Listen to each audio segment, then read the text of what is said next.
ইয়া ইখওয়ানি, হে আমার ভাই, লিমিসলি হাজা ফাইদু, হে আমার ভাই তোমরা শোনো, এই যে কবর এমন একটা জায়গার নাম, এমন একটা স্থানের নাম, এই স্থানের জন্য তোমরা নিজেকে প্রস্তুতি গ্রহণ করো।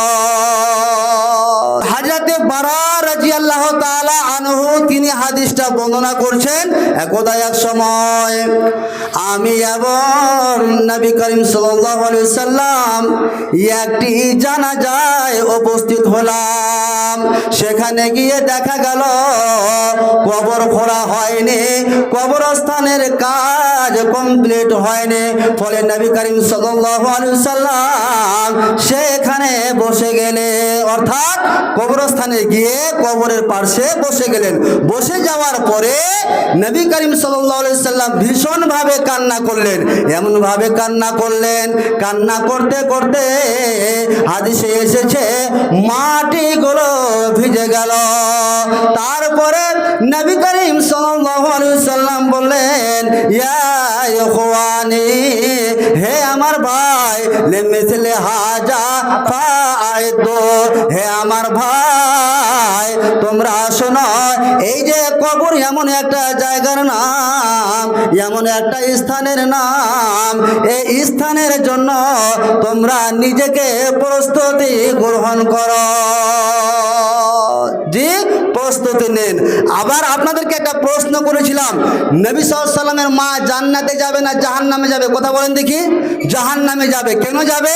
নবী সাল্লাল্লাহু আলাইহি সাল্লামের মা মুশরিকা অবস্থায় মারা গিয়েছেন। দেখছেন, নবী, সারা বিশ্বের নবী, তিনি আপনার মাকে বাঁচাতে, কথা বলেন, পারবে না। তো তিনি বলছেন, অর্থাৎ নবী করিম সাল্লাল্লাহু আলাইহি সাল্লাম বলছেন যে ইস্তাজানতু রাব্বি ফি আন আস্তাগফির লাহা। হযরতে আবু হুরায়রা রাদিয়াল্লাহু তাআলা আনহু বলছেন যে আমরা নবী সাল্লাল্লাহু আলাইহি সাল্লামের সাথে গেলাম তিনার মায়ের কবরকে দেখার জন্য। সেখানে গিয়ে নবী সাল্লাল্লাহু আলাইহি সাল্লাম ভীষণভাবে কান্না আরম্ভ করলেন।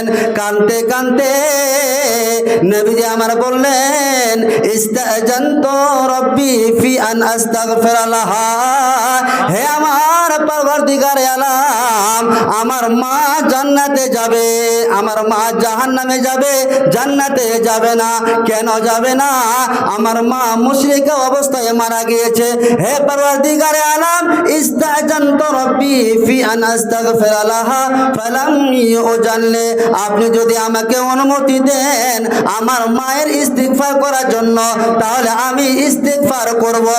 নবীজি বলছেন, ফালাম ইউজাননি, আমাকে নিজের মায়ের ইস্তিগফার করার জন্য আল্লাহ অনুমতি দিলেন না। তারপরে নবীজি বলছেন, ওয়াস্তাজানতুহু ফি আন আযুরা কবরহা, আমি আমার মায়ের কবরের জিয়ারত করার জন্য আমি অনুমতি চাইলাম। তো আল্লাহ রাব্বুল আলামিন ফাআজনালে, আমাকে আল্লাহ রাব্বুল আলামিন অনুমতি দিয়ে দিলেন।